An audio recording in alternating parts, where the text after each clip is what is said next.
وبرکاتہ۔ السلام علیکم ورحمۃ اللہ وبرکاتہ۔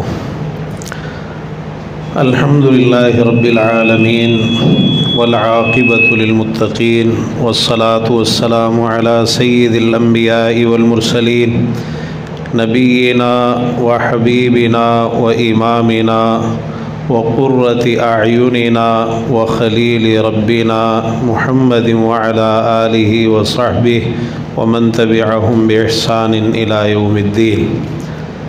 اللهم صل على محمد وعلى آل محمد كما صليت على إبراهيم وعلى آل إبراهيم إنك حميد مجيد۔ اللهم بارك على محمد وعلى آل محمد كما باركت على إبراهيم وعلى آل إبراهيم إنك حميد مجيد۔ اس سے پہلے کہ ہم آگے چلیں، کچھ سوالات گزشتہ جو سبق تھا، کلاس تھی، اس کے حوالے سے کر لیتے ہیں۔ وہ کون سے تین بڑے بڑے قریش کے افراد تھے جو چھپ کر قرآن سنا کرتے تھے؟ ابو سفیان، ابو جہل اور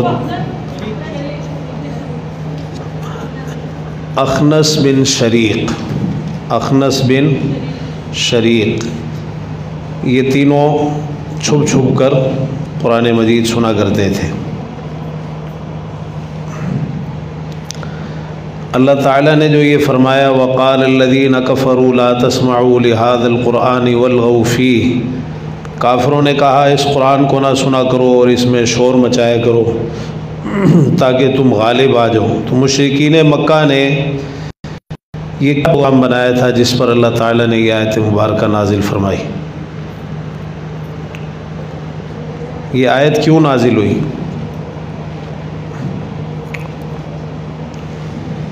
ہے جی، اصل میں اس آیت کے اندر ہی جواب موجود ہے۔ مشرکین نے یہ پروگرام بنایا کہ جہاں بھی قرآن پڑھا جائے وہاں شور چاؤ، تالیاں بجاؤ، سیٹیاں مارو، چیخو، چلاؤ، شور مچاؤ تاکہ قرآن کی آواز لوگوں کے کانوں میں نہ جائے۔ اچھا یہ بتائیے کہ ہم نے ذکر کیا تھا کہ وہ کون سے عظیم اور خوش نصیب صحابی ہیں جنہوں نے قریش کے سامنے اونچی آواز سے قرآن مجید کی تلاوت کرنے کی سعادت حاصل کی؟ ہیں جی، عبداللہ بن مسعود رضی اللہ عنہ کون سی سورت کی تلاوت کی تھی؟ سورۃ الرحمن۔ تو پھر ان کے ساتھ ہوا کیا؟ مشرکین نے خوب مارا، لیکن کیا ان کے جذبے میں کوئی کمی آئی؟ نہیں، بلکہ کہا کہ اگر اپنے ساتھیوں سے، صحابہ سے کہنے لگے اگر آپ چاہیں تو کل پھر جا کے میں تلاوت کروں گا۔ وہ جو عیسائی غلام تھا جس کے بارے میں مشرکین نے کہا کہ یہ اللہ کے رسول صلی اللہ علیہ وسلم کو قرآن سکھاتا ہے، اس کا نام کیا تھا؟ جبر۔ جبر۔ اچھا ایک دوسرا نام بھی ہے اس سلسلے میں، بلعام۔ بلعام، ماشاءاللہ۔ وہ کون سا مشرک تھا جو رستم اور اسفندیار کے قصے کہانیاں سیکھ کر آیا تھا اسپیشل وہاں جا کر؟ نضر بن حارث۔ یہ رشتے میں کیا لگتا تھا اللہ کے رسول صلی اللہ علیہ وسلم کا؟ خالہ زاد۔ ماشاءاللہ، بارک اللہ فیکم۔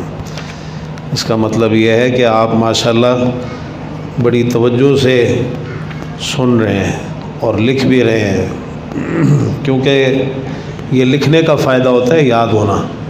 اگر کاپی پین ہاتھ میں ہو تو پھر یاد بھی ہوتا رہتا ہے، اور لکھنے اگر کوئی چیز آپ نے یاد کرنی ہے نا زبانی تو اس کو لکھ لیں، وہ لکھنے سے آدھی ویسے ہی ذہن میں بیٹھ جاتی ہے۔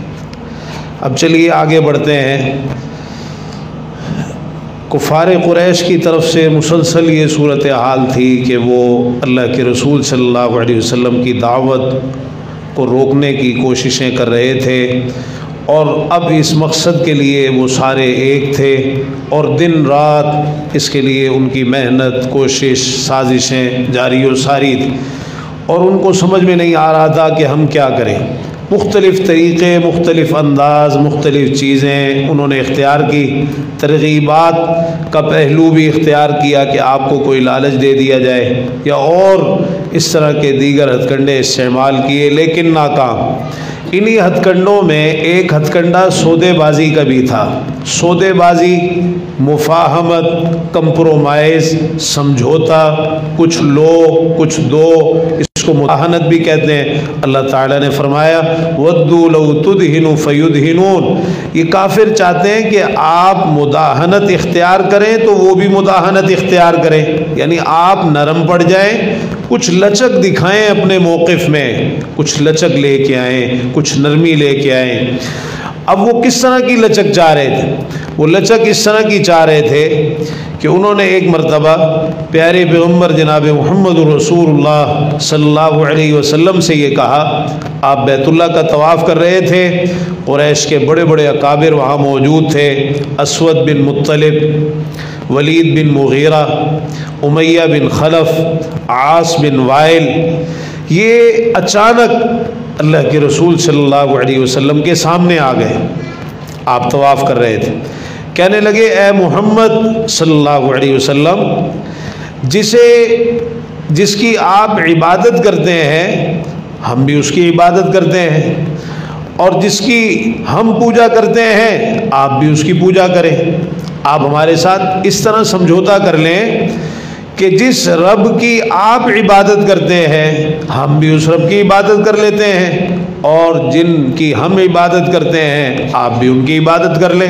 چلیں اتنا تو کر لیں، کچھ ہم آپ کی بات مانتے ہیں، کچھ آپ ہماری بات مان لیں، ہم آپ کے معبود کو تسلیم کر لیتے ہیں، آپ بھی ہمارے ان بتوں کو تسلیم کر لیں، آپ بھی ان کی عبادت کر لیں۔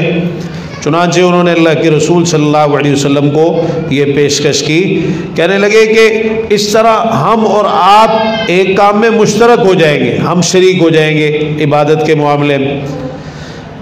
کہنے لگے کہ اگر آپ کا معبود ہمارے معبود سے بہتر ہے تو جو اس کی نوازشیں ہوں گی ہم اس کے حقدار ٹھہریں گے، اور اگر ہمارے معبود آپ کے معبود سے، ہمارے جو معبود ہیں وہ آپ کے معبود سے بہتر نکلے تو پھر آپ ہمارے معبودوں کے انعامات اور نوازشوں کے مستحق ہو جائیں گے۔ پتہ چل جائے گا کہ کس کے معبود بہتر ہیں۔ اگر آپ کا معبود بہتر ہوا تو اس کے انعامات، اس کے احسانات، اس کی نوازشیں، اس کی عبادت کے صلے میں جو کچھ ملنا ہے وہ ہمیں بھی مل جائے گا، اور اگر ہمارے بت بہتر ہوئے تو آپ کو بھی ہمارے بتوں کا فیض جو ہے وہ حاصل ہو جائے گا۔ پیارے پیغمبر جناب محمد رسول اللہ صلی اللہ علیہ وسلم نے جب ان کا جواب سنا، آپ نے جب ان کی بات سنی، صرف اتنا فرمایا میں اپنے رب کی طرف سے جواب کا منتظر ہوں۔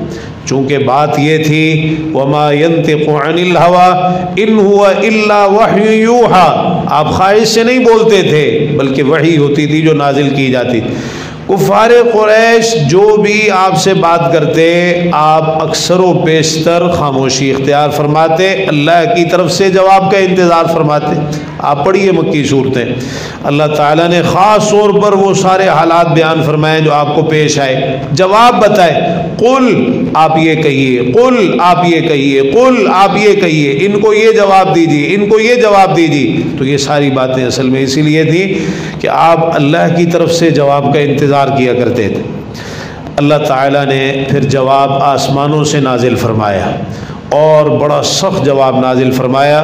سورۃ الکافرون، بسم اللہ الرحمن الرحیم، قل یا ایھا الکافرون، کہہ دیجئے اے کافرو، لا اعبد ما تعبدون، جن کی تم عبادت کرتے ہو میں ان کی عبادت نہیں کرتا، ولا انا عابد ما عبدتم، اور نہ میں ان کی عبادت کرنے والا ہوں، ولا انتم عابدون ما اعبد، نہ تم ان کی عبادت کرتے ہو جن کی میں عبادت کرتا ہوں، ولا انا عابد ما عبدتم، اور جن کی تم عبادت کرتے ہو میں ان کی عبادت کرنے والا نہیں، ولا انتم عابدون ما اعبد، اور جن کی میں عبادت کرتا ہوں تم ان کی عبادت کرنے والے نہیں، لکم دینکم ولی دین، تمہارے لیے تمہارا دین اور میرے لیے میرا دین۔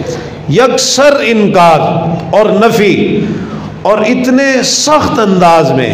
حالانکہ دعوت کا جو مرحلہ ہوتا ہے اس میں حکمت، اچھا نرم انداز، لیکن یہاں اتنا سخت انداز کیوں اختیار کیا گیا؟ یہ بھی ہمارے دین کا مزاج.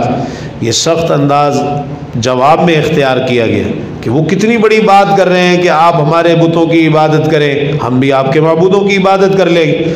تو اگر یہ اس حد تک معاملہ آ جائے تو پیچھے کچھ بھی نہیں بچتا.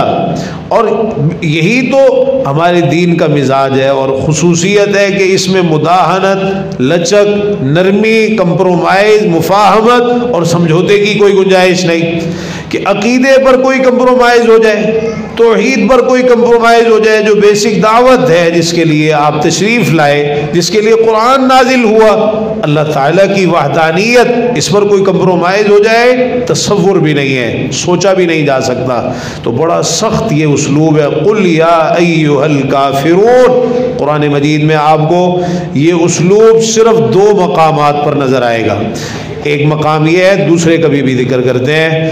تو یہ ان کے اسی مداہنت کے جواب میں سمجھنا چاہیے آج بھی ان لوگوں کو جنہوں نے عقیدے کے معاملے میں کمپرومائز کر لیا، توحید کے معاملے میں لچک اختیار کر لی. نہیں، کوئی لچک نہیں ہے. یہ دین قربانیاں مانگتا ہے، لیکن اگر انسان عقیدے پر کمپرومائز شروع کر دے، توحید کے معاملے میں نرمی اختیار کرے، کتنی تکلیفیں آئی، لیکن کیا آپ نے توحید کی دعوت دینی چھوڑی؟ توحید پر کوئی سمجھوتا کیا؟ کوئی مفاہمت، کوئی کمپرومائز، کچھ لو کچھ دو کی پالیسی؟ سوال ہی پیدا نہیں ہوتا. اور اللہ تعالیٰ کی طرف سے بھی جو انداز آیا بڑا سخت انداز ہے. دیکھیے کہ یہ سورہ مبارکہ وہ صورت ہے. نوفل رضی اللہ عنہ نے اللہ کے رسول صلی اللہ علیہ وسلم سے پوچھا، علمنی شیئا اقولہ اذا اویت الی فراشی.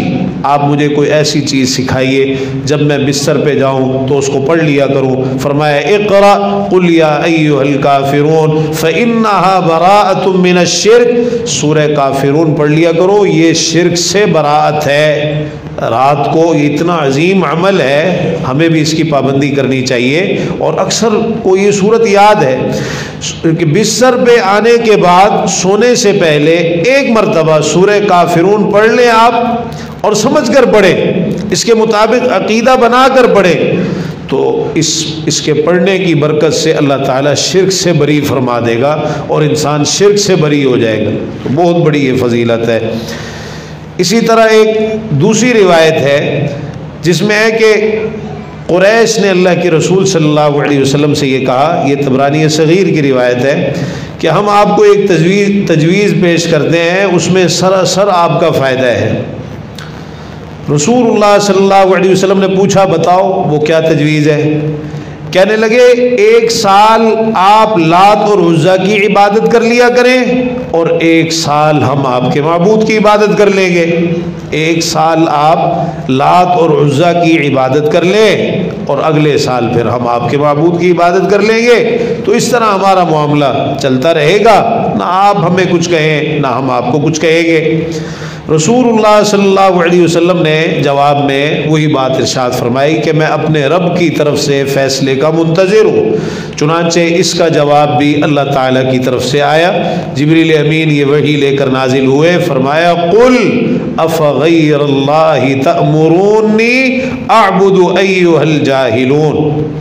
یہ سورہ زمر آیت نمبر 64، 65 اور 66 یہ اس کے جواب میں نازل ہوئی. سورۃ الزمر آیت نمبر 64، 65 اور 66. قل آپ کہہ دیجیے، افغیر اللہ کیا اللہ کے سوا، کیا غیر اللہ کے متعلق، تأمرونی تم مجھے حکم دے رہے ہو. حکم دے رہے تھے، گویا انداز ان کا حکم والا تھا. حکم کیا؟ حکمن کہ آپ یہ کریں ہم بھی یہ کریں گے. تو فرمایا کہ اللہ کے سوا تم اوروں کے متعلق مجھے حکم دے رہے ہو، اعبدو کہ میں ان کی عبادت کروں، ایھا الجاہلون اے جاہلو. کتنا سخت انداز ہے. یہ سمجھایا کہ توحید پر کسی بھی معاملے میں کوئی سمجھوتا نہیں ہو سکتا. انہوں نے مختلف انداز اختیار کیے نا. پہلے تو کوشش کرتے رہے آپ یہ دعوت دینے ہی چھوڑ دیں، آپ نے پیچھے پڑھا ہے کہ اللہ کے رسول صلی اللہ علیہ وسلم نے فرمایا کہ اس کا تصور بھی نہیں ہے کہ یہ اگر سورج کا شعلہ لا کر میرے ہاتھ پہ رکھ دیں تب بھی میں اس دعوت کو نہیں چھوڑ سکتا، جو مرضی یہ کر لیں۔ تو اب کہنے لگے چلیں اس طرح کریں کہ 1 سال آپ ہمارے معبودوں کی عبادت کریں، 1 سال ہم کر لیں گے۔ تو فرمایا ایھا الجاہلون، اے جاہلو، کیا اللہ کے سوا اوروں کے متعلق مجھے کہہ رہے ہو کہ میں ان کی عبادت کروں؟ پھر اللہ تعالیٰ نے فرمایا وَلَقَدْ أُوحِيَ إِلَيْكَ وَإِلَى الَّذِينَ مِن قَبْلِكَ، اور البتہ یقیناً آپ کی طرف اور ان لوگوں کی طرف وحی کی گئی جو آپ سے پہلے ہے، لَإِنْ أَشْرَكْتَ لَيَحْبَطَنَّ عَمَلُكَ، اگر آپ نے شرک کیا، تاکید در تاکید ہے، لَيَحْبَطَنَّ، البتہ ضرور بالضرور ضائع ہو جائیں گے، تباہ ہو جائیں گے، رائگاں جائیں گے، بیکار جائیں گے، اکارت جائیں گے، جو ہے مسمار ہو جائیں گے، عملک، آپ کے عمل، وَلَتَكُونَنَّ مِنَ الْخَاسِرِينَ، اور البتہ ضرور بھی ضرور آپ نقصان اٹھانے والوں میں سے ہو جائیں گے۔ بل اللہ فاعبد، بلکہ اللہ ہی کی عبادت کرتے رہیے۔ آپ عبادت تو کر رہے تھے اللہ کی، تو امر دے کے کہا کہ اس چیز پر ڈٹے رہیے، اللہ ہی کی عبادت کرتے چلے جائیے، وَكُن مِّنَ الشَّاكِرِينَ، اور شکر گزاروں میں سے ہو جائیے۔ تو یہ اللہ تعالیٰ کی طرف سے جواب آیا جس میں یکسر اس چیز کو مسترد کر دیا گیا کہ توحید کے معاملے میں کفار اور مشرکین کے ساتھ کسی قسم کا کوئی سمجھوتا اور کوئی مفاہمت ہرگز نہیں ہو سکتی۔ اس کے بعد کفار قریش نے ایک اور طریقہ اختیار کیا اللہ کے رسول صلی اللہ علیہ وسلم سے بات چیت کرنے کا۔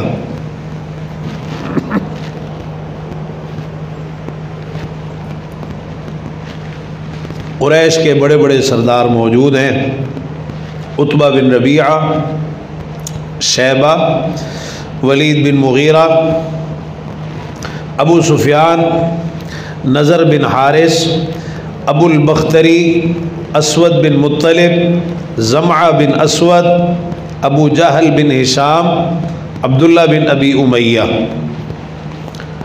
عاص بن وائل، اور اسی طرح نبی اور منبہ اور امیہ بن خلف، یہ بڑے بڑے نام ہیں۔ یہ سارے کے سارے بیت اللہ میں موجود ہیں، خانہ کعبہ کے قریب ہی، اور سورج غروب ہو چکا ہے۔ آپس میں ایک دوسرے سے کہنے لگے کہ ایسا کرو، محمد صلی اللہ علیہ وسلم کو بلاؤ، یہاں ان کو بلاؤ سب کے سامنے، اور آج ان سے فیصلہ کن بات کرو، اور ہمیشہ ہمیشہ کے لیے ان کا عذر ختم کر دو۔ چنانچہ انہوں نے آپ کی خدمت میں پیغام بھیجا، بلانے والا گیا اور اس نے جا کے آپ کو پیغام دیا کہ آپ کی قوم کے جو سردار ہیں وہ آپ سے بات چیت کرنا چاہتے ہیں اور بیت اللہ کے پاس موجود ہیں، آپ کو بلا رہے ہیں۔ ادھر رسول اللہ صلی اللہ علیہ وسلم کے ذہن میں یہ خیال آیا کہ شاید ان کے دلوں میں کچھ نرمی پیدا ہوئی ہے اور کچھ ذہن ان کے تبدیل ہو گئے اور یہ اسلام کی طرف مائل ہو رہے۔ چنانچہ جو ہی آپ کو پیغام ملا فوراً وہاں چلے گئے ان کی مجلس میں، اور ویسے بھی آپ کی بہت زیادہ خواہش تھی کہ یہ اسلام قبول کر لیں، خاص طور پہ جو قریش کے بڑے بڑے نامور لوگ تھے، سردار تھے، آپ بڑی محنت کر رہے تھے ان پر، کوئی بھی ایسا موقع ملتا آپ ان کو دعوت دیتے، سمجھاتے کہ کسی طریقے سے یہ اسلام کی طرف مائل ہو جائے اور اسلام قبول کر لیں۔ پیارے پیغمبر جناب محمد رسول اللہ صلی اللہ علیہ وسلم جب قریش کے ان سرداروں کے پاس گئے اور وہاں جا کر ان کی مجلس میں آپ بیٹھے تو اب انہوں نے آپ کے ساتھ بات چیت شروع کر دی۔ بات چیت یہ تھی، سب سے پہلے یہ کہا یا محمد صلی اللہ علیہ وسلم انا قد بعثنا الیک لنکلمک، ہم نے آپ کی طرف پیغام اس لیے بھیجا ہے کہ ہم آپ سے کچھ بات چیت کر لیں، آج ہم نے آپ کو اس لیے بلایا ہے کہ کچھ فیصلہ کن بات آپ سے کر لیں۔ وَإِنَّا وَاللَّهِ مَا نَعْلَمُ رَجُلًا مِّنَ الْعَرَبِ أَدْخَلَ عَلَىٰ قَوْمِهِ مِثْلَ مَا أَدْخَلْتَ عَلَىٰ قَوْمِكَ، اللہ کی قسم ہم عرب کے کسی ایک ایسے آدمی کو بھی نہیں جانتے جس نے اپنی قوم کو اتنی تکلیف، مشکل اور پریشانی میں ڈالا ہو جتنا آپ نے اپنی قوم کو مشکل میں، تکلیف میں اور پریشانی میں ڈالا ہے۔ لقد شتمت الآباء وعبت الدین وشتمت الآلہہ وصفحت الأحلام وفرقت الجماعہ۔ آپ نے ہمارے آباء و اجداد کو برا بھلا کہا، ہمارے دین کے اندر عیب نکالے، ہمارے معبودوں کو برا بھلا کہا، ہمارے عقل مند لوگوں کو بیوقوف قرار دیا، ہمارا جو شیرازہ تھا، جمعیت تھی، اس کو بکھیر دیا، منتشر کر دیا۔ فما بقی امر قبیح الا قد جئتہ فیما بیننا وبینک۔ کوئی ایسا برا کام باقی بچے ہی نہیں جو آپ نے اور ہمارے اور اپنے درمیان نہ کیا ہو، سارے برے کام آپ نے کر لیے۔ یہ بڑا خطرناک انداز ہے ان کی گفتگو کا کہ وہ آپ کو اس طرح پریشرائز کر رہے ہیں، آپ پر دباؤ ڈال رہے ہیں اور اس طرح آپ کو دبانے کی کوشش کر رہے ہیں۔ اب اس کے بعد کہنے لگے فَإِن كُنْتَ إِنَّمَا جِئْتَ بِهَذَا الْحَدِيثِ تَطْلُبُ بِهِ مَالًا جَمَعْنَا لَكَ مِنْ أَمْوَالِنَا حَتَّى تَكُونَ أَكْثَرَنَا مَالًا۔ اگر یہ جو دعوت آپ لے کے آئے ہیں، اس کا مقصد، اس کے ذریعے آپ کا مقصد مال اکٹھا کرنا ہے، تو ہمیں کھل کر کہیے کہ مجھے مال چاہیے، ہم سارے مال لا کر آپ کے قدموں میں ڈھیر کر دیں گے۔ اصل میں یہ وہی باتیں تھیں جو پہلے انہوں نے عتبہ بن ربیعہ کو بھی بھیجا تھا اس کام کے لیے، لیکن اس نے تو اکیلے میں بات کی تھی نا، یہاں اب ان سب نے اکٹھے ہو کر آپ سے یہ بات کی کہ شاید اس طرح کوئی بات بن جائے۔ کہنے لگے اگر مال چاہیے تو پھر ہم سارا مال آپ کے لیے جمع کر دیتے ہیں۔ وَإِن كُنْتَ إِنَّمَا تَطْلُبُ بِهِ الشَّرَفَ فِينَا فَنَحْنُ نُسَوِّدُكَ عَلَيْنَا۔ اگر آپ کو ہم پر سرداری چاہیے تو ہم مل کر سارے آپ کو اپنا سردار بنا لیتے ہیں متفقہ طور پر۔ وَإِن كُنْتَ تُرِيدُ بِهِ مُلْكًا مَلَّكْنَاكَ عَلَيْنَا۔ اور اگر آپ کا مقصد بادشاہت ہے، ہم آپ کو بادشاہ بنا لیتے ہیں۔ کہنے لگے وَإِن كَانَ هَذَا الَّذِي يَأْتِيكَ رَئِيًّا تَرَاهُ قَدْ غَلَبَ عَلَيْكَ بَذَلْنَا لَكَ أَمْوَالَنَا فِي طَلَبِ الطِّبِّ لَكَ حَتَّى نُبْرِئَكَ مِنْهُ۔ اور اگر کوئی ایسی چیز ہے جو آپ کو دکھائی دے رہی ہے، کوئی جن، کوئی سایہ یا اور اس قسم کی کوئی چیز ہے جو آپ پر غالب آ گئی ہے، تو ہم اپنے سارے مال اکٹھے کر کے آپ کا علاج کرواتے ہیں۔ آپ ہمیں بتائیں، ہم یہ ذمہ داری اٹھاتے ہیں، آپ کا علاج کروائیں گے، آپ بالکل ٹھیک ہو جائیں گے۔ پیارے پیغمبر جناب محمد الرسول اللہ صلی اللہ علیہ وسلم، فداہ ابی و امی، آپ پر ہمارے ماں باپ قربان۔ آپ خاموشی سے ان کی یہ باتیں سنتے رہے اور پھر اس کے بعد آپ نے جواب دیا ما بی ما تقولون، جتنی باتیں تم نے کی ہیں ان میں سے کوئی چیز بھی مجھے نہیں چاہیے، میرا کچھ بھی مقصد نہیں ہے جو تم کہہ رہے ہو۔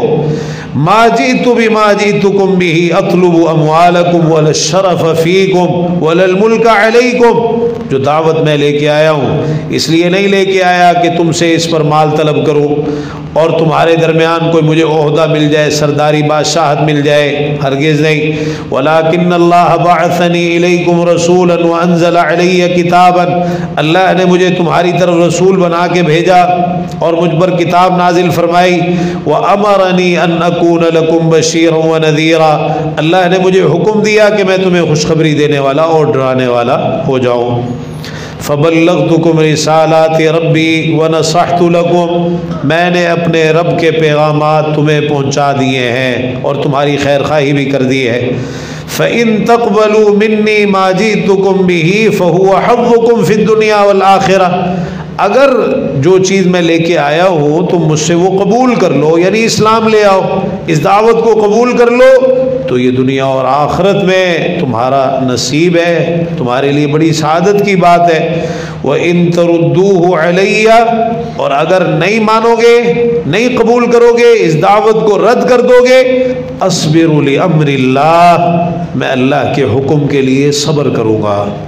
یہ آپ ان کو جواب دے رہے، بڑے بڑے سردار آپ کے سامنے ہیں قریش کے، اور بیت اللہ کے اندر یہ سارا معاملہ پیش آ رہا ہے. آپ تصور کیجئے اس منظر کا. فرمایا میں اللہ کے حکم کے لیے صبر کروں گا حتیٰ یحکم اللہ بینی و بینکم، حتیٰ کہ اللہ تعالیٰ میرے اور تمہارے درمیان فیصلہ فرما دے. اب قریش کے لوگوں نے پینترا بدلا.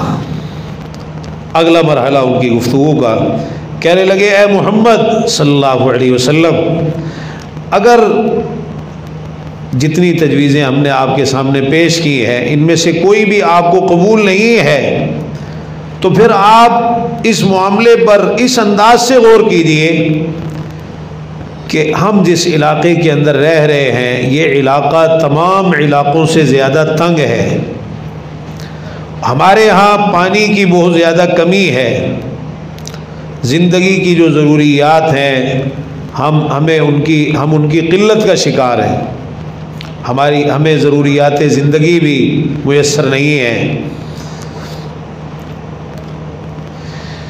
جس رب نے آپ کو مبعوث فرمایا ہے اور جس کا آپ دعویٰ کرتے ہیں کہ وہ معبود برحق ہے، آپ اس سے دعا کیجئے کہ وہ ان پہاڑوں کو ہمارے پاس سے ہٹا کر دور کر دے.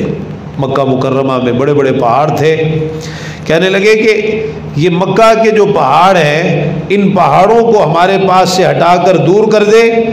ان پہاڑوں نے ہمارے شہر کو بہت زیادہ تنگ کر دیا ہے. اپنے رب سے کہیے کہ وہ ہمارے اس شہر کے جو نشیب و فراز ہیں ان کو ختم کر کے اس شہر کو بالکل ہموار، وسیع اور کشادہ کر دے. جس طرح شام اور عراق میں دریا بہہ رہے ہیں، اللہ تعالیٰ سے دعا کیجئے، اپنے رب سے دعا کیجئے کہ وہ ہمارے لیے بھی اس شہر میں دریا بہا دے.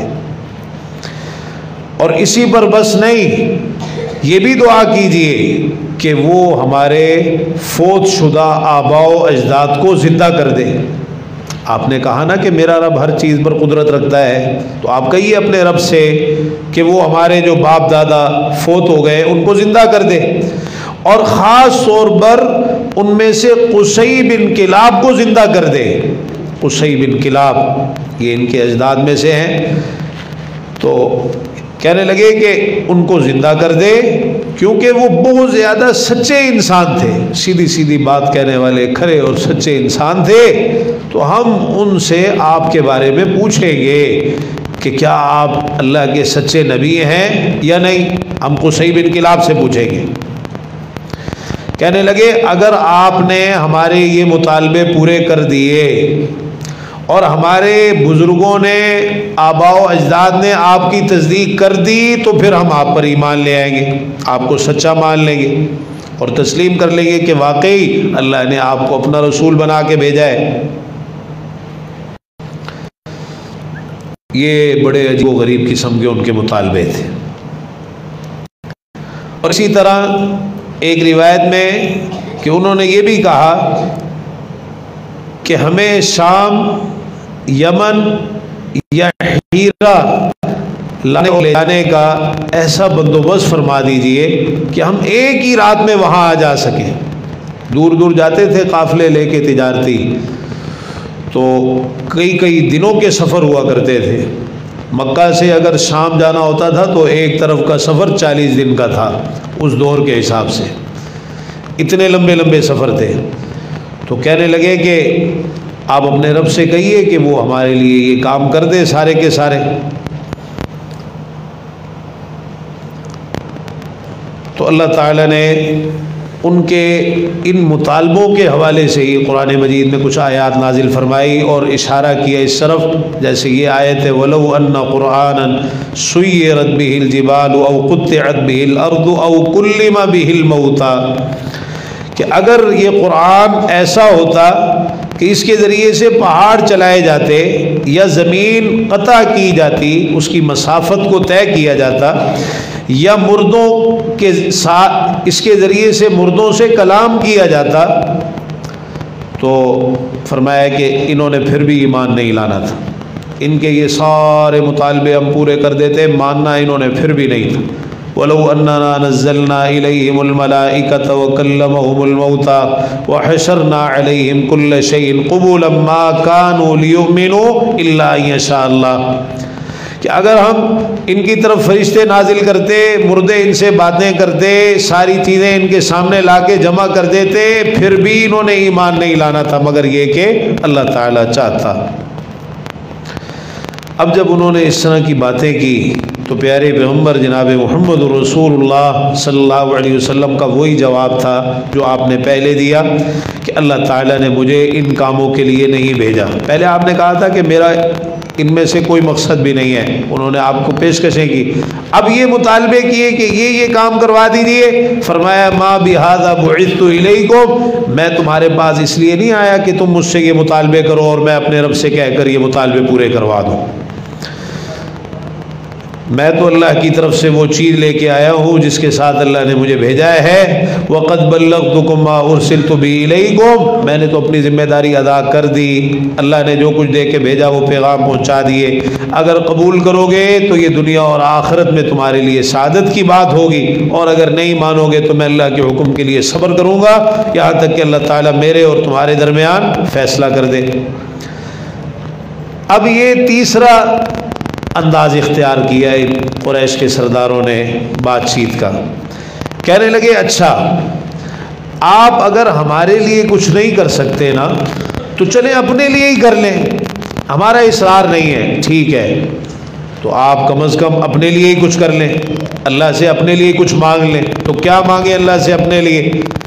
کہنے لگے کم از کم آپ کا رب آپ کے لیے ایک فرشتہ ہی مقرر کر دے جو آپ کے ساتھ ساتھ رہے اور آپ کی ہر بات کی تصدیق کرے، اور ہم جو آپ کو تکلیفیں پہنچاتے ہیں ہمیں آپ سے دور رکھے،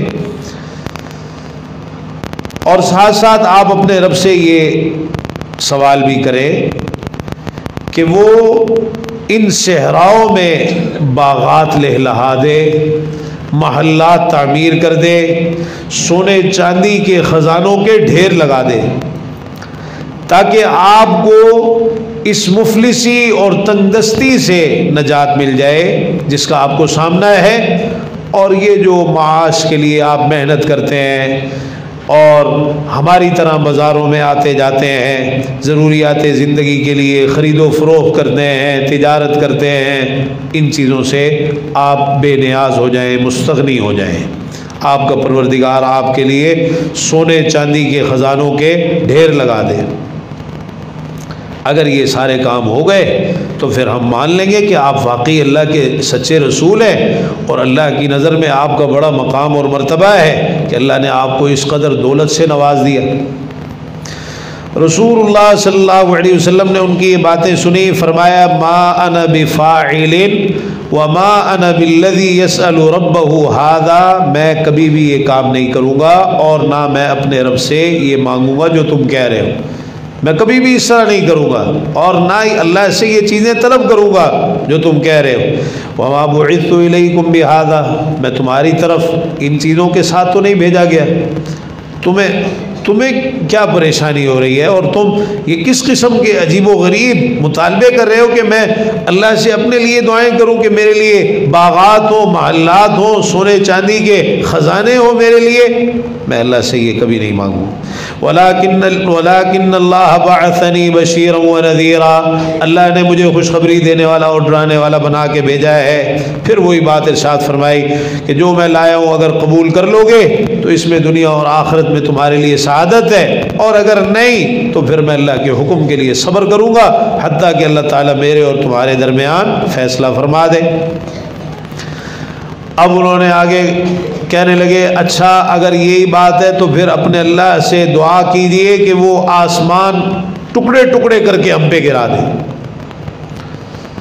ٹھیک ہے، جیسا کہ آپ کا دعویٰ ہے۔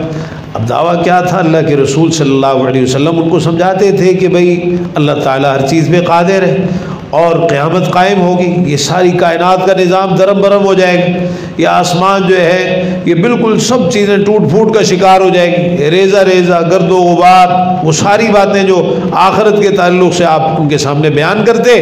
تو انہوں نے کہا پھر آپ اللہ سے دعا کریں کہ اس آسمان کو ہم پر ٹکڑے ٹکڑے کر کے گرا دیں۔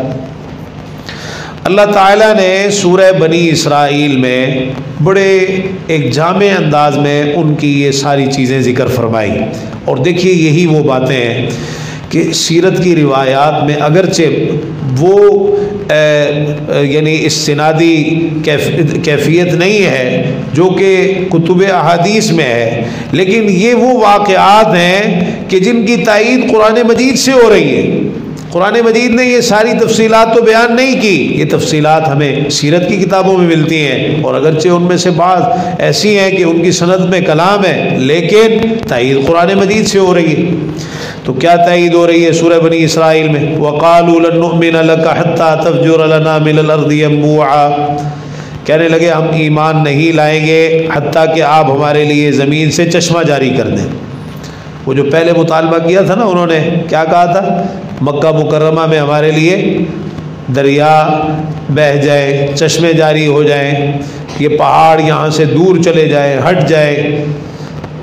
تو فرمایا ہے کہ او تکون لک جنت من نخیل وعنب، یا آپ کے لیے کھجوروں اور انگوروں کا باغ ہو، فتفجر الانہار خلالها تفجیرا، اور آپ اس باغ کے درمیان نہریں جاری کر دیں. او تسقط السماء کما زعمت علینا کسفا، یا آپ آسمان کو ٹکڑے ٹکڑے کر کے ہم پہ گرا دیں جیسا کہ آپ کا خیال ہے. او تأتی باللہ والملائکۃ قبیلا، یا آپ اللہ کو اور فرشتوں کو ہمارے سامنے لے آئیں. او یکون لک بیت من زخرف، یا آپ کے لیے سونے کا گھر ہونا چاہیے، سونے کا ایک عالی شان محل ہو. او ترقی فی السماء، یا پھر آپ آسمان میں چڑھ جائیں. ولن نؤمن لرقیک، اور ہم آپ کے آسمان پر چڑھنے کو بھی نہیں مانیں گے. حتیٰ تنزل علینا کتابا نقرأ، حتیٰ کہ آپ ہمارے پاس ایسی کتاب لے کے آئے جس کو ہم پڑھ لیں. کوئی لکھی ہوئی کتاب لے کے آئے آسمان سے ہمارے پاس جس میں لکھا ہو کہ آپ واقعی اللہ کے رسول ہیں. تو ان سب باتوں کے جواب میں اللہ تعالیٰ نے فرمایا قل، آپ کہیے سبحان ربی، میرا پروردگار پاک ہے.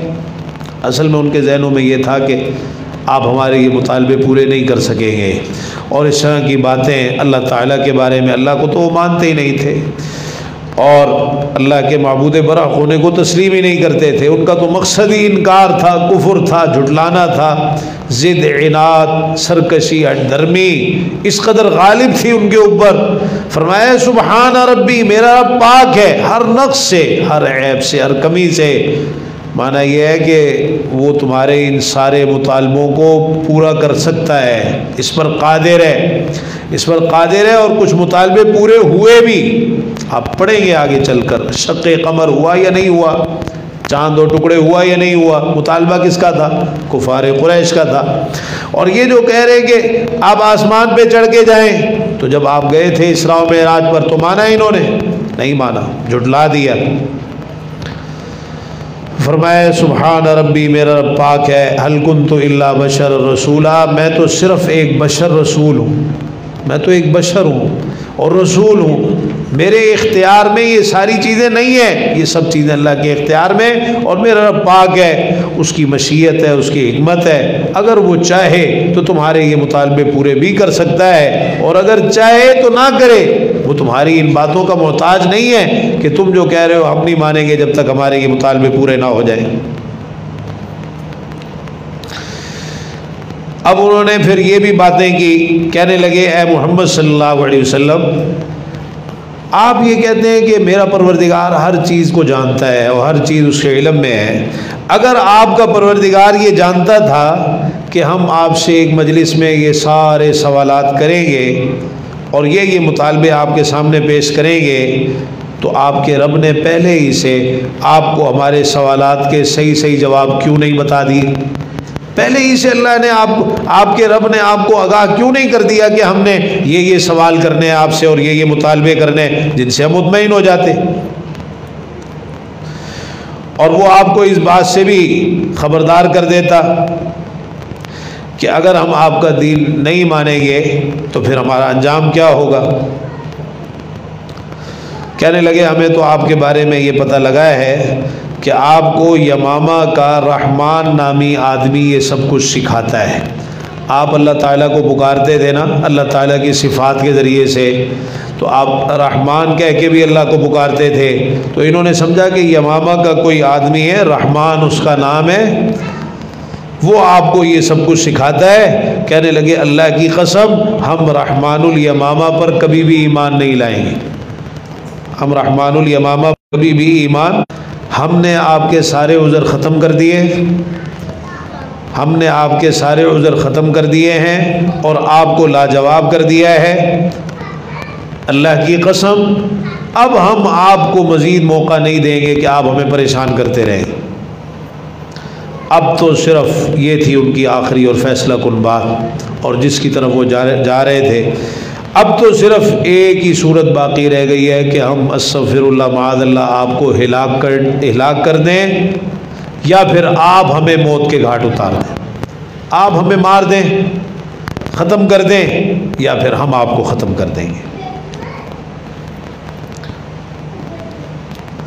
اس طرح انہوں نے اور بھی آپ کے سامنے باتیں کی، ان میں سے بعض نے مثلاً یہ کہا کہ ہم تو فرشتوں کی عبادت کرتے ہیں، یہ فرشتے تو اللہ کی بیٹیاں ہیں۔ مشرکین مکہ فرشتوں کو اللہ کی بیٹیاں کہتے تھے، استغفر اللہ معاذ اللہ۔ اللہ تعالیٰ نے قرآن مجید میں اس کا ذکر بھی کیا اور ان کا رد بھی کیا، وَجَعَلُوا الْمَلَائِكَةَ الَّذِينَ هُمْ عِبَادُ الرَّحْمَنِ إِنَاثًا، کہ انہوں نے فرشتوں کو جو رحمان کے بندے ہیں ان کو اللہ کی بیٹیاں بنا ڈالا۔ أَشَهِدُوا خَلْقَهُمْ، کیا یہ ان کی پیدائش کے وقت موجود تھے جو اس طرح کی بات کر رہے ہیں؟ تو کہنے لگے ہم تو فرشتوں کی عبادت کرتے ہیں، وہ اللہ کی بیٹیاں ہیں، اور ہم بعض نے کہا کہ ہم اس وقت تک ایمان نہیں لائیں گے جب تک آپ اللہ کو اور فرشتوں کو ہمارے سامنے نہ لے آئیں۔ یہ پیچھے آیت میں گزرا ہے، جو ہم نے پیچھے آیت پڑھی تھی 8ویں سپارے کی پہلی آیت، وَلَوْ أَنَّنَا نَزَّلْنَا إِلَيْهِمُ الْمَلَائِكَةَ وَكَلَّمَهُمُ الْمَوْتَى، یہ سورہ انعام کی آیت ہے، 8ویں سپارے کی پہلی آیت۔ جب انہوں نے اس قسم کی باتیں کی تو پیارے پیغمبر جناب محمد رسول اللہ صلی اللہ علیہ وسلم آپ اس مجلس سے اٹھ کر تشریف لے گئے۔ آپ کے پیچھے پیچھے عبداللہ بن ابی امیہ یہ آپ کے پیچھے پیچھے چل پڑا۔ یہ عبداللہ بن ابی امیہ جو ہے یہ آپ کی پھوپھی عاتکہ بنت عبد المطلب کا بیٹا تھا۔ عبداللہ بن ابی امیہ آپ کی پھوپھی عاتکہ بنت عبد المطلب کا بیٹا تھا، یعنی آپ کا پھوپھی ذات تھا۔ یہ آپ کے پیچھے پیچھے چل گیا اور اس نے جا کے کہا، اے محمد صلی اللہ علیہ وسلم، آپ کی قوم نے آپ کے سامنے کئی تجویزیں رکھی لیکن آپ نے ان کی ایک بات بھی نہیں مانی۔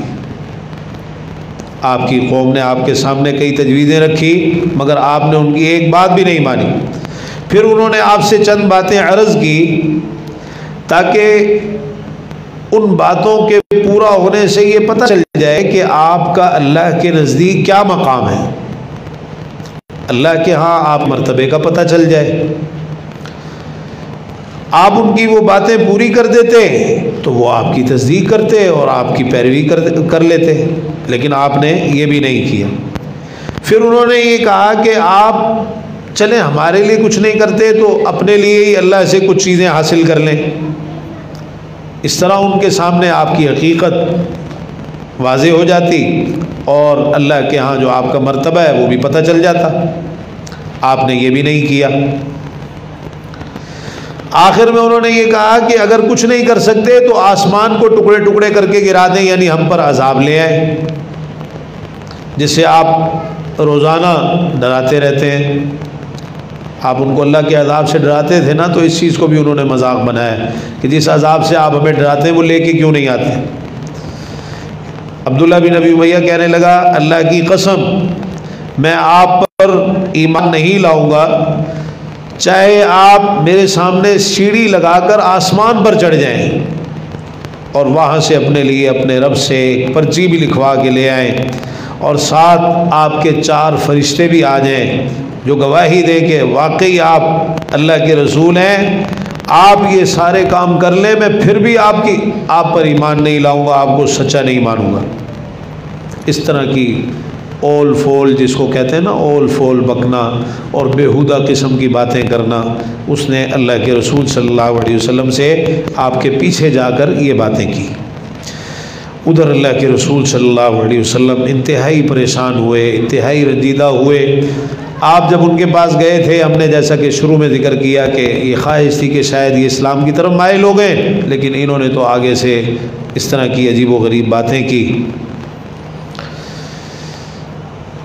مسند احمد کی روایت میں ہے، یعنی یہ وہ باتیں ہیں جو کفار قریش نے آپ کے سامنے مطالبے رکھے کہ یہ ہمارے مطالبے پورے کریں پھر ہم ایمان لے آئیں گے۔ تو ان مطالبوں میں سے ایک مطالبہ ان کا یہ بھی تھا، مسند احمد کی روایت، کہ انہوں نے کہا کہ آپ اپنے رب سے دعا کریں کہ یہ جو صفا پہاڑی ہے اس کو سونے کی بنا دیں، آپ کا رب اس صفا پہاڑی کو ہمارے لیے سونے کی بنا دیں، یہ پہاڑی سونے کی بنے گی، ہم ایمان لے آئیں گے، مسئلہ ہی کچھ نہیں ہے۔ آپ نے پوچھا ان سے واقعی ایمان لے آؤ گے؟ کہنے لگے ہاں بالکل، آپ سے پکا وعدہ کرتے ہیں ہم ایمان لے آئیں گے۔ آپ نے پھر اللہ سے دعا فرمائی۔ دیکھیے پیارے پیغمبر جناب محمد رسول اللہ صلی اللہ علیہ وسلم کی حرص کس قدر تھی کہ یہ لوگ ایمان لے آئیں۔ ایک داعی کے لیے اس میں بڑا سبق ہے کہ آگے سے جتنا مرضی جھٹلایا جا رہا ہو، پریشان کیا جا رہا ہو، لیکن اس جذبے میں، اس حرص میں کمی نہیں آئی کہ یہ ایمان لے آئیں، بلکہ اتنا اضافہ ہوا اور ان کی ان باتوں پر آپ اتنا رنجیدہ ہوتے کہ اللہ تعالیٰ نے آپ کو ایک مقام پہ تسلی دی کہ ایسا نہ ہو کہ آپ اسی غم میں دنیا سے ہی چلے جائیں۔ تو آپ نے پھر اللہ سے دعا بھی کی، یا اللہ تیرے لیے کیا مشکل ہے صفا پہاڑی کو سونے کا بنانا، تو اس کو صفا پہاڑی کو سونے کا بنا دے، یہ ایمان لے آئیں گے۔ اللہ تعالیٰ نے جواب میں جبریل امین کو بھیجا یہ پیغام دے کر کہ آپ کا پروردگار آپ کو سلام کہہ رہا ہے، ان ربک یقرئک السلام، آپ کا پروردگار آپ کو سلام کہہ رہا ہے۔ اللہ کی طرف سے خاص طور پر آپ کی تسلی اور دلجوئی کے انتظامات تھے، ان میں سے ایک یہ بھی تھا کہ آسمانوں سے آپ کے لیے سلام آئے اللہ تعالیٰ کا۔ آپ پریشان نہ ہوں، آپ گھبرائیں نہیں، آپ حوصلہ رکھیں۔ اور ادھر قرآن مجید میں ساتھ ساتھ ایسی آیات بھی اتر رہی تھی، بالخصوص سابقہ انبیاء علیہ السلام کے واقعات، وَكُلًّا نَقُصُّ عَلَيْكَ مِنْ أَنْبَاءِ الرُّسُلِ مَا نُثَبِّتُ بِهِ فُؤَادَكَ، کہ ہم آپ کے سامنے رسولوں کی یہ خبریں بیان کرتے ہیں تاکہ آپ کے دل کو مضبوط کر دیں کہ اگر یہ آپ کے سامنے اس طرح کی باتیں کر رہے ہیں، آپ سے اس طرح کے مطالبے کر رہے ہیں اور اس طرح کی تجویزیں آپ کے سامنے رکھ رہے ہیں، تو آپ کے ساتھ یہ نہیں ہو رہا، پہلے نبی اور رسولوں کے ساتھ بھی اس طرح کے معاملات ہوتے چلے آئے اور انہوں نے بھی صبر کیا اپنی قوم کے معاملے میں۔ تو آپ کے پاس اللہ کی طرف سے سلام آیا اور اختیار دیا گیا کہ 2 چیزیں ہیں، ایک کو اختیار کر لیجیے۔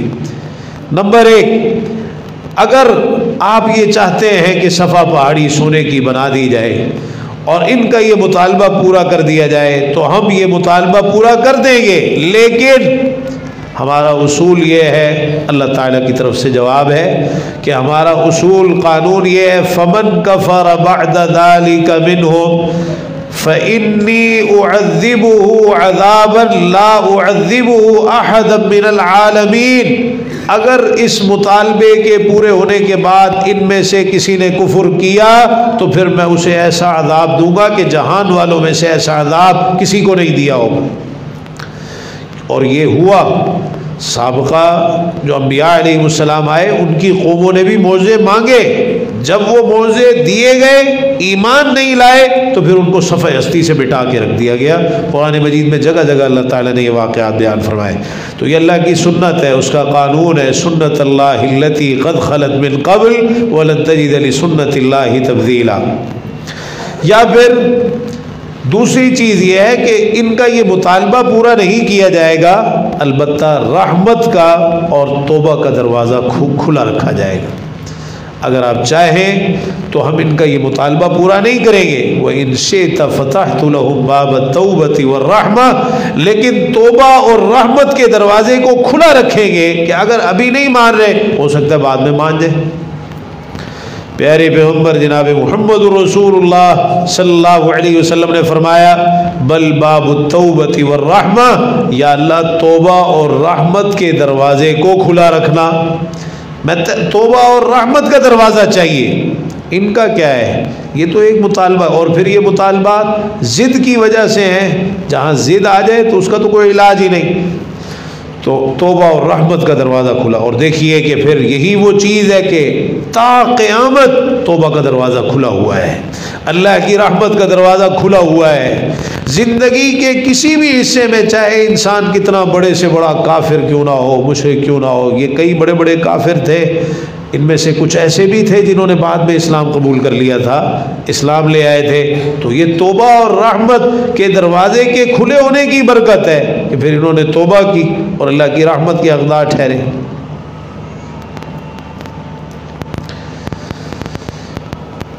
کفار قریش نے ایک طریقہ اور اختیار کیا، وہ یہ کہ ایسا کرتے ہیں کہ یہودیوں سے رابطہ کرتے ہیں، ان کا ویسے بھی یہود سے رابطہ تھا، اور وہ سمجھتے تھے کہ دینی اعتبار سے یہ لوگ بہت زیادہ اہمیت کے حامل ہیں، اپنے معاملات بھی ان سے پوچھتے رہتے تھے۔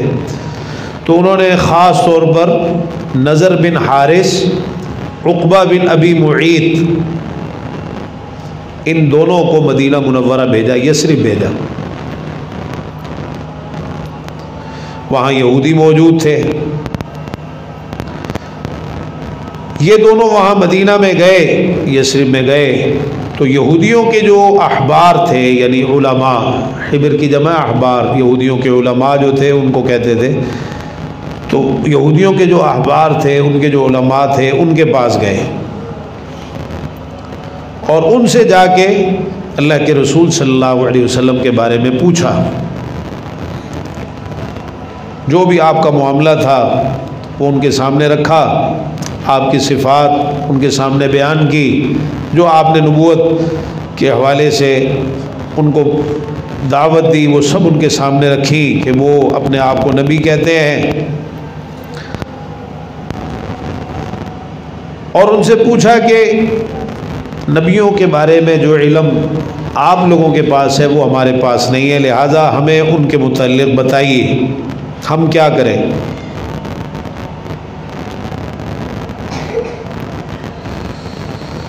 ہم کس طرح ان کے بارے میں فیصلہ کریں کہ وہ سچے ہیں یا جھوٹے ہیں؟ اس حوالے سے آپ ہمیں کوئی رہنمائی دیجیے۔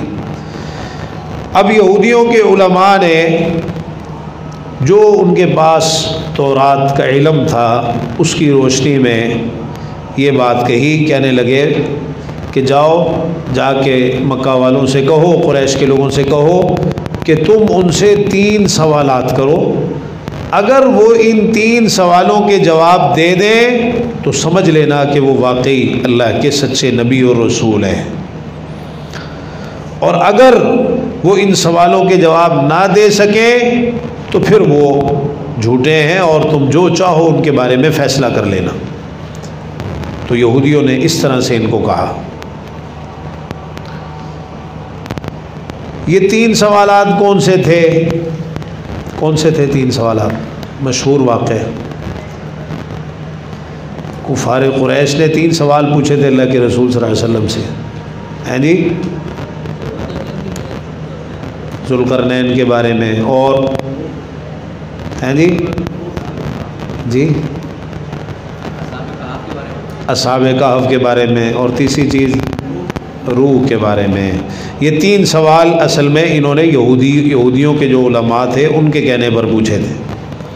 روح کے متعلق اصحاب کہف کے بارے میں کہ وہ کون سے نوجوان ہیں جنہوں نے ظلم سے بچنے کے لیے غار کے اندر پناہ لے لی تھی، ان کا واقعہ کیا ہے، یہ سارا ہمارے سامنے بیان کیجیے، اور وہ کون سا بادشاہ ہے جو زمین کے مشرقی اور مغربی جو ممالک ہیں ان سب پر اس نے غلبہ حاصل کر لیا تھا اور زمین کے مشرق اور مغرب کے آخری کنارے تک پہنچا تھا، ذوالقرنین۔ نضر بن حارث اور عقبہ بن ابی معیط یہ دونوں مکہ واپس آئے۔ انہوں نے آتے ہی قریش کو جمع کیا، کہنے لگے قریش کے لوگوں، ہم یہودیوں کے علماء سے تمہارے اور محمد صلی اللہ علیہ وسلم کے بارے میں فیصلہ کن باتیں پوچھ کے آئے ہیں۔ انہوں نے ہمیں کہا ہے کہ 3 سوالات کرو، اگر صحیح جواب دے دیا تو یقیناً یہ اللہ کے سچے نبی ہیں، ورنہ پھر یہ جھوٹے ہیں۔ اور انہوں نے ہمیں کہا ہے کہ اس کے بعد پھر جو چاہو فیصلہ کرو۔ اصل میں یہ ان کا خیال تھا کہ ہم اللہ کے رسول صلی اللہ علیہ وسلم کو جو شہید کرنے کے منصوبے بنا رہے ہیں تو یہودیوں سے بھی اس بارے میں پوچھ لیں۔ تو یہود نے اس طرح اپنی جان چھڑائی کہ بھئی 3 سوالات کر لو، اگر جواب دے دیں ٹھیک ہے، نہ دیں تو پھر جو چاہو کر لینا۔ انہوں نے پھر اللہ کے رسول صلی اللہ علیہ وسلم سے یہ سوالات کیے، اور اس انداز میں کیے کہ اکٹھے ہو کر آئے۔ قریش کے کچھ لوگ اکٹھے ہو کر آپ کے پاس گئے اور کہا آپ کہتے ہیں کہ میں اللہ کا سچا نبی ہوں، تو ہمیں بتائیے کہ یہ 3 جو چیزیں ہیں ان کے متعلق ہمیں بتائیے۔ رسول اللہ صلی اللہ علیہ وسلم نے فرمایا کہ میں ان سوالوں کا جواب کل دوں گا، ان سوالوں کا جواب میں کل دوں گا۔ اللہ کی قدرت کہ آپ انشاءاللہ کہنا بھول گئے۔ قریش کے لوگ واپس چلے گئے۔ اب جب اگلا دن آیا تو کوئی جواب نہیں، اللہ تعالیٰ کی طرف سے کوئی وحی نہیں آئی، آپ کو وحی کا انتظار تھا۔ اگلا دن گزر گیا، اس کے بعد پھر تیسرا دن، چوتھا، پانچواں، چھٹا، حتیٰ کہ 15 دن اسی طرح گزر گئے، اور ادھر کفار قریش کو آپ کے خلاف پروپیگنڈا کرنے کا موقع مل گیا۔ انہوں نے طرح طرح کی آپ کے بارے میں باتیں بنانی شروع کر دی کہ انہوں نے تو ہم سے ایک دن کا وعدہ کیا تھا کہ کل جواب دوں گا، تو 15 دن گزر گئے، ابھی تک انہوں نے جواب نہیں دیا۔ ادھر پیارے پیغمبر جناب محمد رسول اللہ صلی اللہ علیہ وسلم انتہائی پریشان کہ یہ کیا ہو گیا، اللہ کی طرف سے وحی کیوں نہیں آ رہی۔ 15 دن گزرنے کے بعد جبریل امین تشریف لائے اور اللہ تعالیٰ کی طرف سے وحی نازل ہوئی۔ اس وحی میں ایک تو ان 3 سوالوں کے جواب دیے گئے،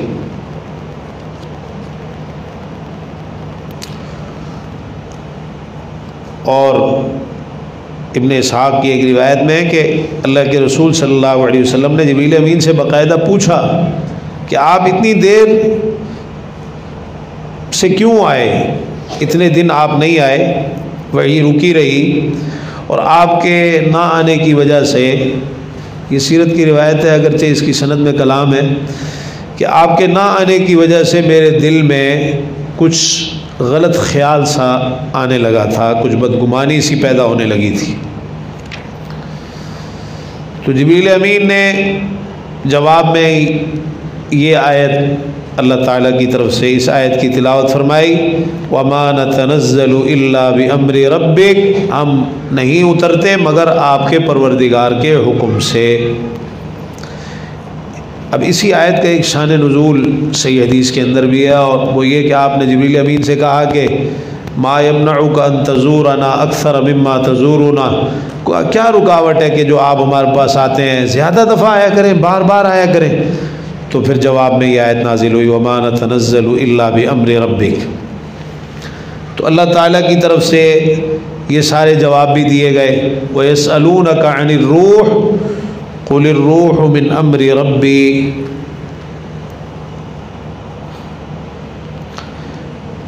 اسی طرح اصحاب کہف کے بارے میں آپ کو اللہ تعالیٰ موقع دے تو ان آیات کو پڑھیے گا، یہ بڑا ایمان افروز واقعہ ہے۔ ام حسبت ان اصحاب الکہف والرقیم کانوا من آیاتنا عجبا، یقیناً آپ جمعۃ المبارک کے دن سورہ کہف کی تلاوت کرتے ہوں گے، ایک بڑا عظیم عمل ہے۔ اسی طرح ذوالقرنین کے بارے میں وَيَسْأَلُونَكَ عَنْ ذِي الْقَرْنَيْنِ قُلْ سَأَتْلُو عَلَيْكُم مِّنْهُ ذِكْرًا، اور ان سوالوں کے جواب کے ضمن میں اللہ تعالیٰ نے کچھ مزید چیزیں بھی بیان فرمائی۔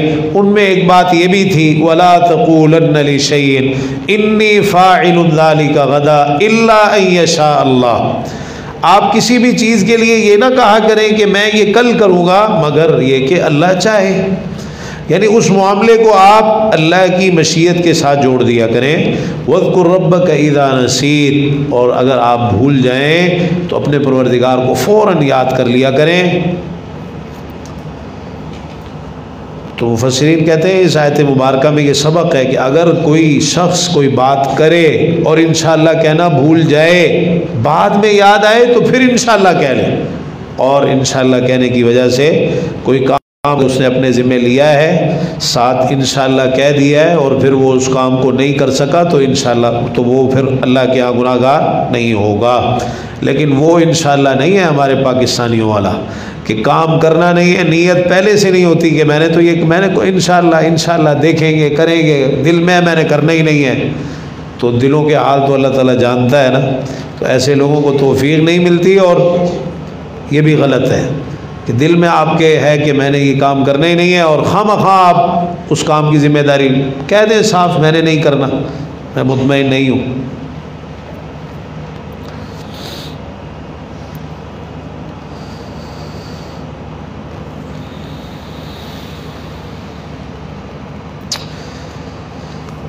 اسی طرح ایک واقعہ یہ بھی پیش آیا اسی دوران میں کہ اللہ کے رسول صلی اللہ علیہ وسلم ایک مرتبہ انہی سرداروں کو دعوت دے رہے تھے، یہ قریش کے بڑے بڑے سردار۔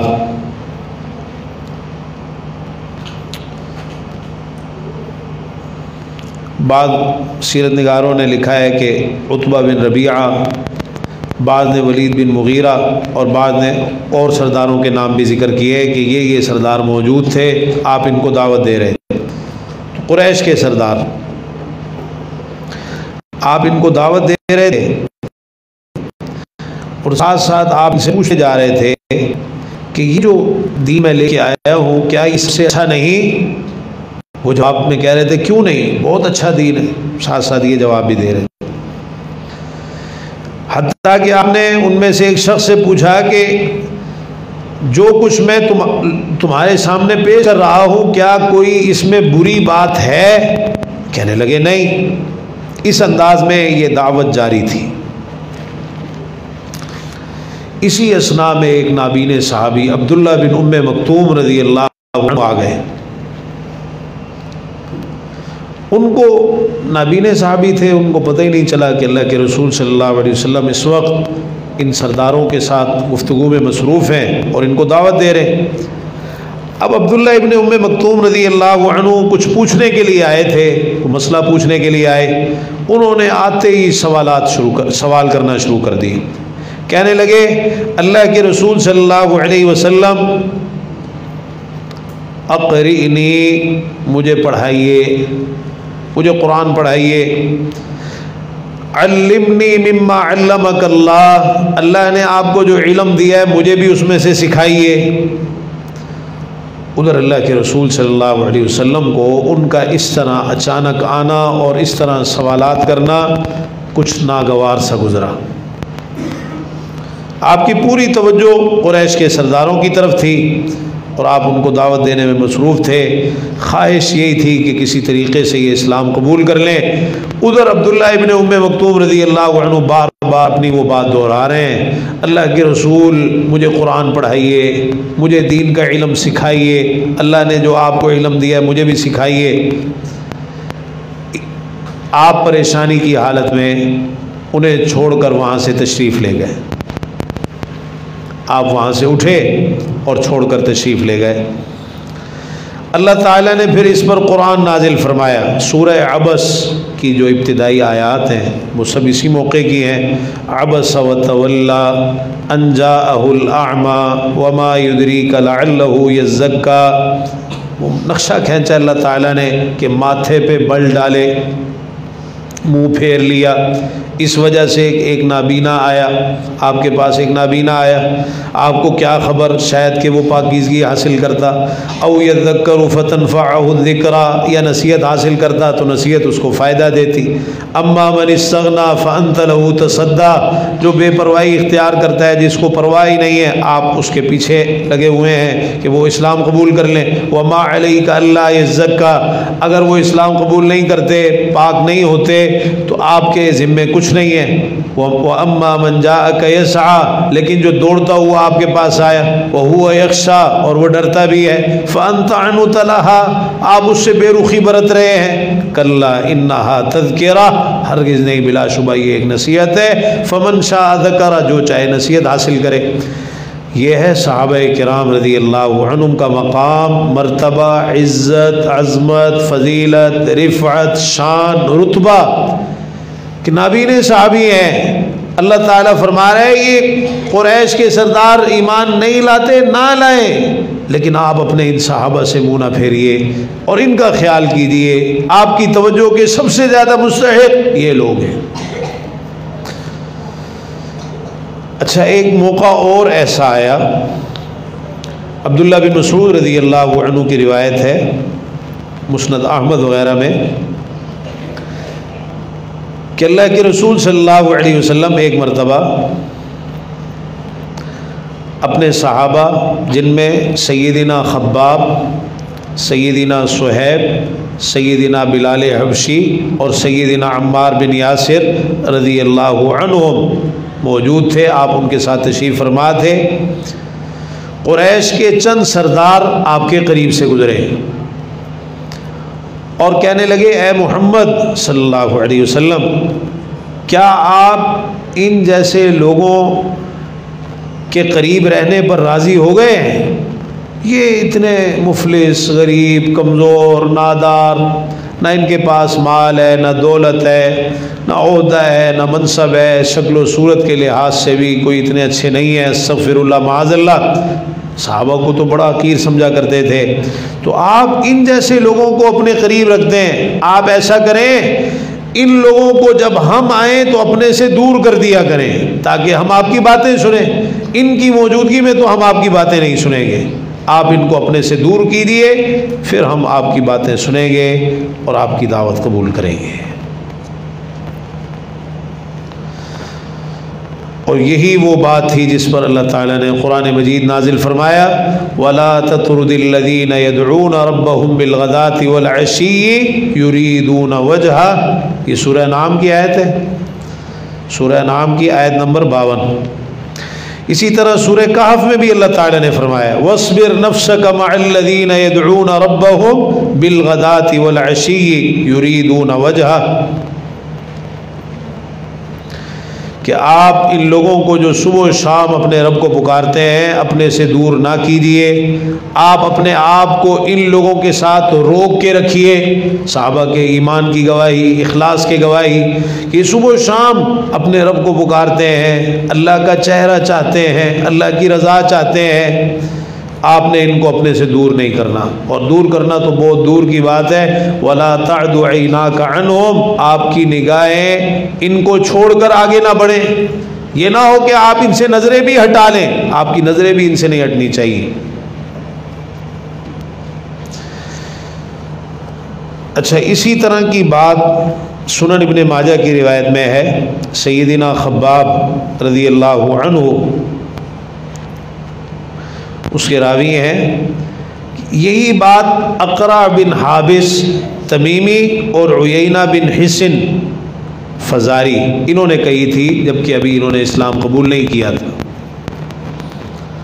اقرع بن حابس تمیمی اور عیینہ بن حصن فزاری انہوں نے بھی یہی بات کی تھی اللہ کے رسول صلی اللہ علیہ وسلم سے، کہ جب یہ آپ کے پاس آئے اپنے اپنے قبیلوں کی نمائندگی کرتے ہوئے، تو انہوں نے بھی آ کر یہی مطالبہ کیا کہ آپ پہلے ان لوگوں کو اپنے سے دور کیجیے، پھر ہم آپ کی باتیں سنیں گے۔ اللہ تعالیٰ نے منع فرما دیا کہ نہیں۔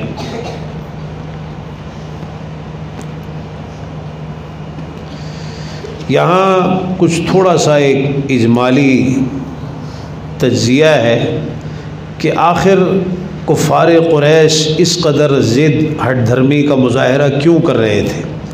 مختصر لفظوں میں ہم نے بہت سی چیزیں پڑھی ہیں، اگر مختصر لفظوں میں کوئی آپ سے یہ پوچھ لے کہ کفار اور مشرکین کی اسلام دشمنی کے اسباب کیا تھے تو وہ اسباب آپ لکھ لیجیے۔ نمبر 1،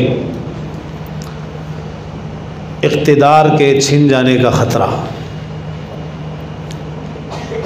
قریش کے جو سردار تھے، بڑے بڑے چودھری وڈیرے اور ان کے لیڈر، ان کو یہ ڈر لگ رہا تھا کہ اگر ہم نے اسلام کو قبول کر لیا تو ہمارا یہ جو اقتدار ہے، اختیار ہے اور یہ جو سرداری ہمیں حاصل ہے، یہ سب ختم ہو جائے گی، چونکہ اسلام جو ہے وہ مساوات کی تعلیم دیتا ہے، تو ہمیں یہ جو امتیازات حاصل ہیں اور جو ہماری شان و شوکت ہے، یہ ساری کی ساری ختم ہو جائے گی۔ ایک چیز ان کے ذہنوں میں یہ تھی۔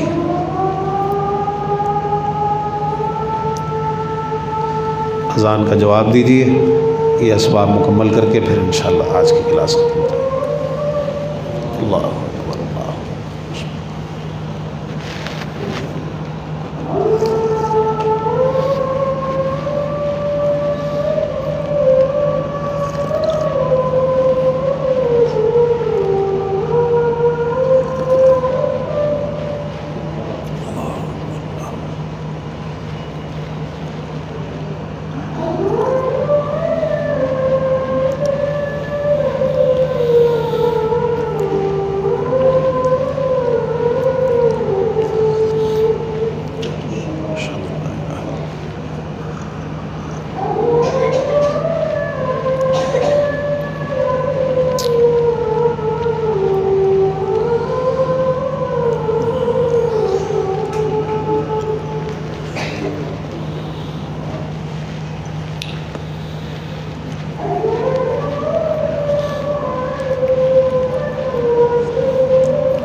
تو یہ پہلا سبب تھا کہ جو ان کے بڑے بڑے سردار اور لیڈر تھے، ان کو یہ خطرہ تھا کہ یہ جو ہماری چودراہٹ ہے کہیں یہ ختم نہ ہو جائے اسلام قبول کرنے سے۔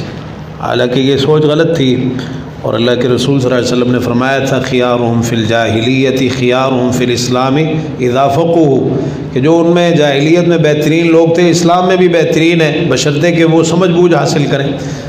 اسلام قبول کریں گے تو اور زیادہ عزت میں اضافہ ہوگا۔ اسی لیے آپ دیکھیں کہ قریش میں سب سے زیادہ مخالفت کرنے والے سردار وڈیرے لوگ تھے، اور ہر دور میں نبی و رسولوں کی مخالفت، قرآن میں ہم پڑھتے ہیں نا قال الملا، تو الملا سے مراد سردار بڑے لوگ جو ہوتے ہیں۔ دوسرا سبب آباء و اجداد کی اندھی تقلید، آنکھیں بند کر کے اپنے باپ دادا کے پیچھے چلنا۔ وہ کہتے تھے ہمارے باپ دادا یہ سب کچھ کرتے آئے ہیں، بھلا یہ کیسے ہو سکتا ہے کہ ہم وہ چھوڑ دیں جو ہمارے باپ دادا کرتے رہے۔ تیسرے نمبر پر باطل عقائد اور نظریات کی تردید۔ دوسرے نمبر پر آباء و اجداد کی اندھی تقلید، اور تیسرے نمبر پر باطل عقائد اور نظریات کی تردید، کہ جو غلط عقائد ان کے تھے بت پرستی کے حوالے سے، فال کے حوالے سے، تیروں کے ذریعے سے قسمتیں معلوم کرنا، سفر کرنے سے پہلے پرندے اڑانا، بدشگونی لینا، یہ ساری چیزیں جو ان کے اندر موجود تھی، تو وہ کہتے تھے کہ یہ کیسے ہو سکتا ہے کہ ہم یہ جو ہمارے عقائد ہیں، افکار ہیں، ہم ان کو چھوڑ دیں۔ جیسے انہوں نے کہا اجعل الآلہۃ الہا واحدہ، اتنے سارے معبودوں کو ایک ہی معبود بنا دیا، یہ تو بڑی عجیب سی بات ہے۔ تو وہ اس چیز کے لیے تیار نہیں تھے۔ چوتھا سبب ان کی مخالفت اور دشمنی کا وہ تھا آخرت کا انکار۔ وہ اس چیز کو مانتے ہی نہیں۔ کسی بھی انسان کے ہدایت کو قبول کرنے میں، اسلام لانے میں اس عقیدے کا بڑا اہم کردار ہے کہ وہ آخرت کو مان جائے۔ اسی لیے قرآن مجید میں جگہ جگہ اس کے دلائل بھی دیے گئے، مرنے کے بعد دوبارہ زندہ کیے جانا، حساب کتاب، اللہ کی عدالت میں پیشی، جنت جہنم، جزا سزا۔ تو مشرکین اس کو مانتے ہی نہیں تھے، کہتے تھے کہ کیسے ہوگا، ہم مر جائیں گے، ہڈیاں ہماری ریزہ ریزہ ہو جائیں گی، مٹی میں گھل مل جائیں گے، تو پھر دوبارہ کیسے زندہ کیا جائے گا؟ تو وہ آخرت کا انکار کرتے تھے۔ پانچویں نمبر پر جو خاندانی مقابلے بازی، بنو ہاشم اور بنو امیہ، ان کا مقابلہ چل رہا تھا۔ ہم نے پیچھے ذکر کیا تھا ابو جہل کے حوالے سے، وہ جو قرآن سننے کا واقعہ ہے نا چھپ کر، اس میں جب اخنس بن شریق نے پوچھا تھا ابو جہل سے، تو ابو جہل نے جواب دیا تھا، اگر آپ کو یاد ہو۔ تو یہ آپس میں مقابلہ چل رہا تھا ان کا۔ تو وہ کہتے تھے کہ اگر ہم نے نبوت مان لی بنو ہاشم میں تو یہ فضیلت تو ہمیں حاصل نہیں ہے، لہذا ہم کبھی نہیں مانیں گے۔ چھٹے نمبر پر اسلام کا جو اعلیٰ اخلاقی نظام ہے، یہ بھی رکاوٹ تھا ان کے اسلام قبول کرنے میں، کیونکہ ان میں سے کئی ایسے لوگ تھے، دیکھیے اخنس بن شریق ہے نا، اللہ تعالیٰ نے قرآن میں اس کی بری صفات بیان کی، وَلَا تُطِعْ كُلَّ حَلَّافٍ مَّهِينٍ هَمَّازٍ مَّشَّاءٍ بِنَمِيمٍ، یعنی کہ جھوٹی قسمیں کھانا، چغلیاں کرنا، غیبتیں کرنا، لوگوں کے مال ہڑپ کر جانا، حتیٰ کہ چوریاں کرنا۔ آپ حیران ہوں گے، ابو لہب جو تھا، ابو لہب، یہ حرم کا جو خزانہ چوری ہوا تھا نا، ان میں جو مشکوک لوگ تھے ان میں ایک نام ابو لہب کا بھی تھا، ٹھیک ہے۔ اسی طرح لوگوں کا مال دبا لینا، یہ ساری چیزیں ان کے اندر موجود تھیں۔ تو ان کو بڑا ڈر لگتا تھا کہ اگر ہم اسلام قبول کریں گے تو پھر تو ہماری خیر نہیں ہے۔ یہ اسلام کی اخلاقیات جو ہے اس کو اپنے لیے یہ ذلت تصور کرتے تھے، استغفر اللہ۔ ساتویں نمبر پر مساوات سے نفرت۔ اسلام مساوات کا سبق دیتا تھا اور حقوق مقرر کیے تھے، ظلم اور زیادتی کا خاتمہ کرتا تھا، تو ان کو مساوات سے نفرت تھی، یہ حق والوں کو ان کے حق دینے کے لیے تیار نہیں تھے۔ آٹھویں نمبر پر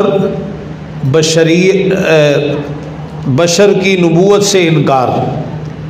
یہ کہتے تھے یہ ہو نہیں سکتا کہ کوئی بشر نبی اور رسول بن کے آئے۔ تو یہ اصل میں مختلف چیزیں تھیں، اجمالی طور پر اگر آپ ان کو جمع کریں تو یہ 8 چیزیں ہیں۔ اب انشاءاللہ ہم آئندہ پڑھیں گے کہ انہوں نے پھر اب باقاعدہ طور پر اللہ کے رسول صلی اللہ علیہ وسلم کو جو اذیتیں دی، تکلیفیں پہنچائی، اور آپ کے خلاف جو آگے بڑھتے گئے کہ اب ہر لحاظ سے آپ کو ٹارچر کرنا، پریشان کرنا، آپ کے رستوں میں کانٹے ڈالنا، آپ پر گندگی پھینکنا، اور مختلف جو اس طرح کی اذیتوں کا ایک بڑی کربناک داستان ہے، واقعات ہیں کہ آپ کو کتنی تکلیفوں کا سامنا کرنا پڑا ان کفار قریش کی طرف سے۔ تو مجھے امید ہے کہ انشاءاللہ یہ باتیں آپ کی سمجھ میں بھی آ رہی ہوں گی اور آپ کو یاد بھی ہو رہی ہوں گی، اور ہمارا مقصد بھی یہی ہے۔ اللہ تعالیٰ ہمیں توفیق نصیب فرما دے۔ پھر بھی کوئی بات ایسی ہو جو وضاحت طلب ہو تو آپ پوچھ لیا کریں کلاس کے دوران میں، اگر کچھ ذہن میں آپ کے سوال ہوں لکھ کے رکھ لیا کریں، مجھے بتا دیا کریں، ہم اگلی کلاس میں اس کو حل کر لیں گے۔ ربنا تقبل منا انک انت السمیع العلیم وتب علینا انک انت التواب الرحیم۔ اذان اور اقامت کا جو وقت ہوتا ہے یہ قبولیت دعا کا ہے، تو ہم ایک دعا آج خاص طور پہ کریں گے کہ یہ جو ہم سیرت پڑھ رہے ہیں اس کی برکت سے اللہ تعالیٰ روز قیامت ہمیں پیارے پیغمبر جناب محمد رسول اللہ صلی اللہ علیہ وسلم کی شفاعت رفاقت نصیب فرمائے، آپ کے دست مبارک سے حوض کوثر کا جام نصیب فرمائے، آپ کا ساتھ نصیب فرما دے۔ ربنا تقبل منا انک انت السمیع العلیم وتب علینا انک انت التواب الرحیم۔ سبحان ربک رب العزت عما یصفون وسلام علی المرسلین والحمد للہ رب العالمین۔ سبحانک اللہم وبحمدک اشہد ان لا الہ الا انت استغفرک واتوب الیک۔ پچھلا سبق دہرا کے آئے کریں جو ہم نے پڑھا ہے، اور اس کی تو ویڈیو ریکارڈنگ بھی موجود ہوتی ہے، آپ سن سکتے ہیں۔ کوئی چیز اگر ایسی رہ گئی ہے، یہ ماشاءاللہ لائیو چلتا ہے پروگرام، ریکارڈ ہو جاتا ہے، یہ بھی ایک بہت بڑی سہولت ہے آپ کے لیے۔ کوشش کیا کریں، ہم کوشش کریں گے کلاس شروع کرنے سے پہلے کچھ نہ کچھ پوچھ لیا کریں، یہ انشاءاللہ اس میں بڑی یاد دہانی ہوگی۔ اللہ تعالیٰ توفیق عطا فرما دے۔ السلام علیکم ورحمۃ اللہ۔